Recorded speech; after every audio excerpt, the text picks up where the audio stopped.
These are the investors who saw market crashes coming and turned catastrophe into billions, and the patterns they followed that you can use when the next crash hits. Some of the world's most respected financial minds are warning right now that 2026 could bring one of the largest market corrections in decades. But here's what most people miss. The same crashes that wipe out unprepared investors create the greatest wealth-building opportunities in history. What's happening right now, what the warning signs tell us, and most importantly, how crashes have historically made people extraordinarily rich. That's what I'm going to show you. Multiple legendary investors are making moves that should get your attention, and Michael Burry leads the pack. The guy from The Big Short who predicted the 2008 crisis just made $1 billion bet against the market. November 2025 brought his purchase of $186 million in put options on Nvidia and $912 million in put options on Palantir, and that's not a hedge, that's a conviction bet that AI stocks are headed for a fall. His reasoning cuts deep and carries weight. Major companies are overestimating how long AI chips last, claiming they'll work for 5 years when they really only last 2 to 3 years. And Burry calculates this creates $176 billion in profit overstatement across major companies between 2026 and 2028. He compared Nvidia to Cisco before the dot-com crash and predicted a 20 to 30% pullback in the Magnificent Seven stocks by mid-2026. Jeremy Grantham, co-founder of GMO and one of the most respected bubble predictors alive, didn't mince words on Bloomberg's podcast in February 2025 when he said a major decline is imminent and the longer and higher they climb, the worse it gets. When Nvidia hit $4 trillion in market cap that July, his statement was direct. We're nearing the top of another major bubble. His most striking prediction came next. The market could easily go down by 50% and be well within its historical boundary. Grantham sees a 70% probability of recession causing significant correction, and he notes that current valuations have surpassed 1,929 and 2021 peaks, trailing only Japan's 1,989 bubble. Ray Dalio, founder of Bridgewater Associates, told CNBC in November 2025 that his proprietary bubble indicator sits at roughly 80% of historical bubble peaks, comparable to 1,929 and 2000. His exact words carry a warning. There's definitely a bubble in markets, and don't sell just because there's a bubble.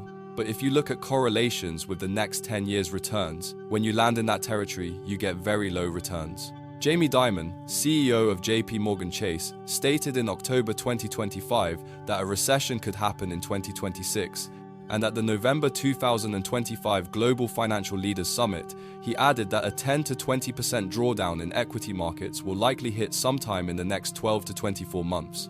These are predictions, not certainties, but when this many respected voices sound the alarm simultaneously, it's worth understanding why.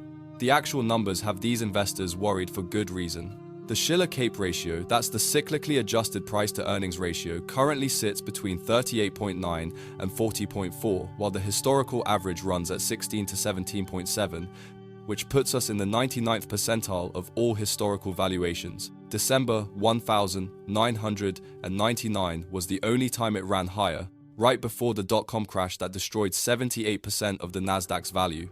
Warren Buffett's favorite valuation metric, the Buffett indicator, compares total market capitalization to GDP and currently sits at an all-time high of 215 to 230%. The historical average runs at 75 to 100%, and Buffett himself previously stated that levels near 200% mean investors are playing with fire. We're now well past that warning threshold. Between 28 and 31, that's where the S&P 500 price-to-earnings ratio currently sits, while the historical average runs at 16.2 to 19.5. We're running 90% above the modern era average. Robert Shiller's research predicts that at current CAPE levels, the S&P 500 will return just 1.5% annually over the next decade. And when you subtract the historical average dividend of 2%, this actually implies the index level may decline over the next 10 years. What makes this moment unique goes beyond stock valuations though, because consumer debt just hit an all-time high. Credit card balances reached $1.23 trillion in Q3 2025, Student loan serious delinquencies surged to 10.2% from just 0.5% at the end of 2024, and subprime auto delinquencies are at their highest rate in over 3 decades. The national debt stands at $37.4 to $38 trillion, with interest payments reaching $1.22 trillion annually, which now ranks as the second largest federal expense behind only Social Security. Approximately $9.2 trillion in marketable debt matured by the end of 2025, with another $9 trillion maturing in 2026. Over 2 years, that's how long the yield curve stayed inverted, making it the longest inversion on record. Since 1968, this pattern has preceded 7 of 8 U.S. recessions with 87.5% accuracy. This is where things get interesting, because the investors who saw crashes coming turned them into the greatest trades in financial history. John Paulson, during the 2008 financial crisis, executed what people literally call the greatest trade ever. He purchased $25 billion worth of credit default swaps on BBB-rated mortgage tranches at just 1% annual cost, and the result speaks for itself. $15 billion in profit for his firm and $4 billion in personal income in 2007 alone, marking the largest single-year payout in financial history. His fund grew from $300 million to $28 billion under management. Michael Burry, who inspired The Big Short, analyzed actual mortgage loan documents and recognized that teaser rate mortgages would reset and cause defaults. Credit default swaps became his weapon starting in 2005. Investor revolt mounted as premiums piled up, but the end result generated $725 to $800 million for his investors and $100 million personal profit. From November 2000 to June 2008, his fund returned 489.34%. Kyle Bass turned $110 million into $700 million, roughly $500 million in profit, betting against subprime mortgages, and his fund gained 212% in 2007, while returning over 500% on the subprime bet alone. You don't need to be a hedge fund manager to profit from crashes though, because the real opportunity comes from buying quality assets when everyone else is panicking. $10,000 invested at the March 2009 S&P 500 low of 666 would be worth approximately $100,000 today, and $100 invested at the beginning of 2009 would be worth approximately $1,007 today, marking a 907% return. Individual stocks did even better than the indexes. $1,000 invested in Netflix at the March 2009 bottom would be worth over $56,000. A 5,500% return, while Amazon generated approximately a 30 times return by November 2019 from its 2009 low, and Chipotle returned approximately 1,500%. Warren Buffett's 2008 crisis purchases tell the story best though. His $5 billion investment in Goldman Sachs' 10% preferred shares plus warrants returned approximately $3.1 to $3.7 billion in profit, a 62% return, and he collected $1.27 billion in dividends while holding. The Wall Street Journal estimated his total crisis-era profits at $10 billion and counting. Going further back reveals even more dramatic trades. Jesse Livermore made $100 million during the 1929 crash, approximately $1.5 billion in today's money, by amassing short positions and making this fortune in approximately 1 week during Black Monday and Black Tuesday. Paul Tudor Jones returned 200% in 1987 with 62% gains in October alone, earning $100 million in personal profit after his team mapped 1,987 against 1,929 crash charts and spotted the parallel 2 weeks before Black Monday. George Soros made over $1 billion in a single day, the 16th of September 1992, shorting the British pound with a $10 billion position. And when the UK got forced out of the exchange rate mechanism, the pound fell 15% versus the Deutsche Mark and 25% versus the dollar. Understanding what actually happens during major market crashes matters because the pattern reveals opportunities. The 2008 financial crisis peaked on the 9th of October 2007 with the S&P 500 at 1,565, and by the 9th of March 2009 it had fallen to 666, marking a 56 to 57% decline over 17 months. full recovery took 5.5 years, with the S&P 500 finally reaching its pre-crash high on the 28th of March 2013. October 6 to 10, 2008 was the worst week ever as the Dow Jones dropped 1,874 points, or 18.2%. And when Lehman Brothers filed for bankruptcy on September 15, 2008, the Dow dropped 504 points in a single day. Sectors didn't crash equally though, and that matters. Financials fell 80 to 97%, with AIG losing 97% of its value and Genworth losing 88%. But utilities stayed positive as the only sector to do so. Walmart actually gained 15.63% in 2008, while healthcare names like Amgen gained 24.87%, proving that defensive sectors and quality companies often hold up or even gain during crashes. The dot-com bubble ran even more severe. The 10th of March 2000 marked the Nasdaq peak at 5,048, and by the 9th of October 2002, it had fallen to 1,114, a 76.81 to 78% decline over 31 months. Recovery took 15 years, and the Nasdaq didn't reach a new all-time high until the 23rd of April 2015. Amazon fell 77%, while Priceline fell 97%. But old economy stocks like Berkshire Hathaway gained 25% in 2000, while tech imploded around them. Black Monday in 1987 saw the Dow Jones drop 22.6% and the S&P 500 fall 20.5% in a single day. The 19th of October, 1987, as $500 billion in value evaporated. Recovery took less than 2 years though, and the market surpassed its pre-crash highs by September 1989. The Great Depression brought the worst damage of all. The 3rd of September 1929 marked the Dow peak at 381, and by the 8th of July 1932 it had fallen to 41.22, an 89.2% decline over 34 months. Full recovery took 25 years, and the Dow didn't return to 381 until the 23rd of November 1954. On average, bear markets decline 33 to 36% and last 9.6 to 14 months, occurring every 3.5 to 5.1 years.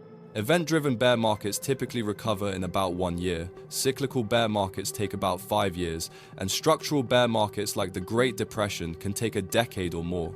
Even with all these warning signs, trying to time the market perfectly is nearly impossible and often backfires, and most people don't want to hear that part.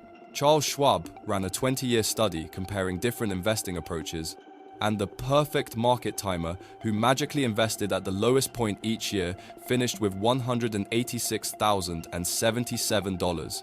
Someone who simply invested immediately each year with no timing at all finished with $170,555 though, which is only an 8.3% difference.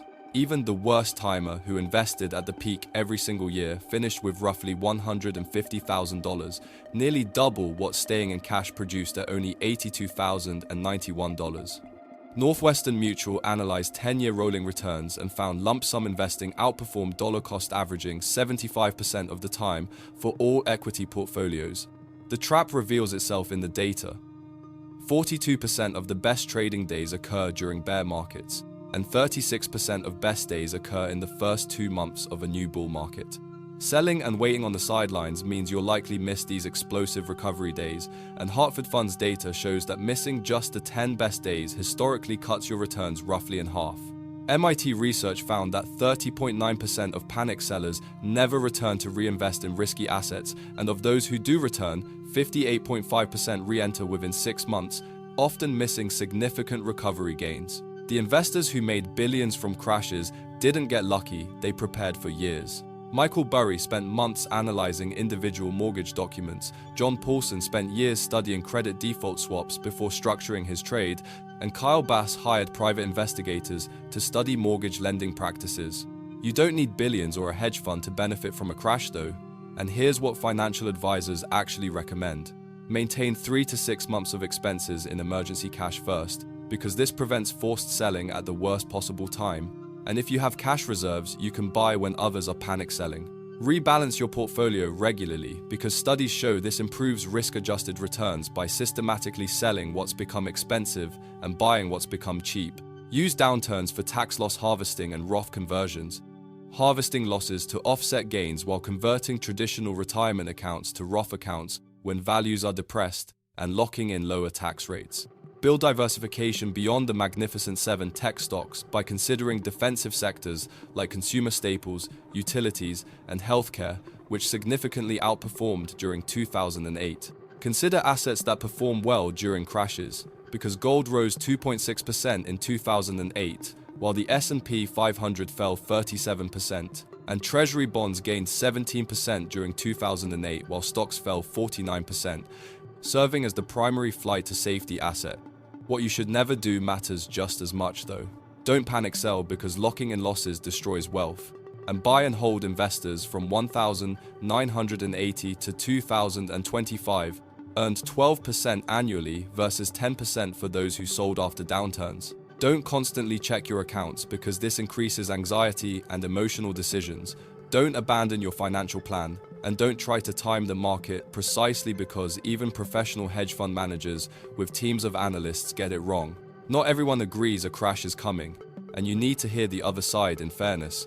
Tom Lee from Fundstrat targets the S&P 500 at 7,000 to 7,500, stating this is a mid-cycle start of a new bull market, and 2026 is a really attractive setup for crypto and stocks.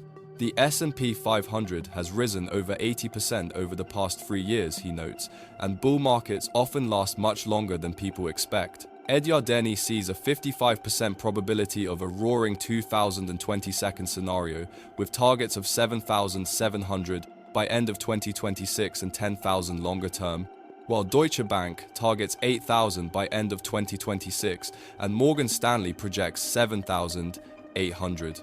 Howard Marks from Oaktree Capital, even as a bearish analyst, wrote in his January 2025 memo on Bubble Watch that valuations are lofty but not nutty, meaning expensive but not at insane.com levels yet.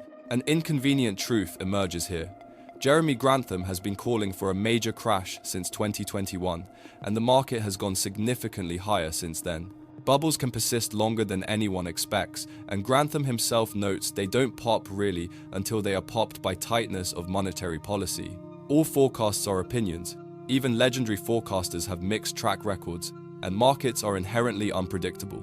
The warning signals are real, but they're not guarantees, and you need to understand that distinction. Valuations sit at the 99th percentile historically, the Buffett indicator stands at an all-time high, and respected analysts are sounding serious alarms. But timing when a bubble pops remains impossible. Crashes aren't wealth destroyers for those who are prepared, they're wealth creators, and that's the insight that matters. John Paulson's $15 billion, Michael Burry's $100 million, and the 907% return from buying the 2009 bottom all prove this truth. While Warren Buffett's crisis-era deals show that sophisticated investors can negotiate extraordinarily favorable terms when everyone else is panicking. The opportunity isn't in perfectly predicting the crash. Preparation for when it comes is what counts. That means having cash reserves so you're not forced to sell at the bottom. Having a diversified portfolio so you're not completely exposed to the most overvalued sectors, and having the knowledge and emotional discipline to buy quality assets when they're on sale, and everyone around you is terrified. If 2026 does bring a major market correction, it will wipe out the unprepared and create the next generation of wealthy investors, and the difference between those two groups won't be luck, it will be preparation. The patterns are there, the warning signs are flashing, and the historical precedent is clear. What matters now is what you do with that information.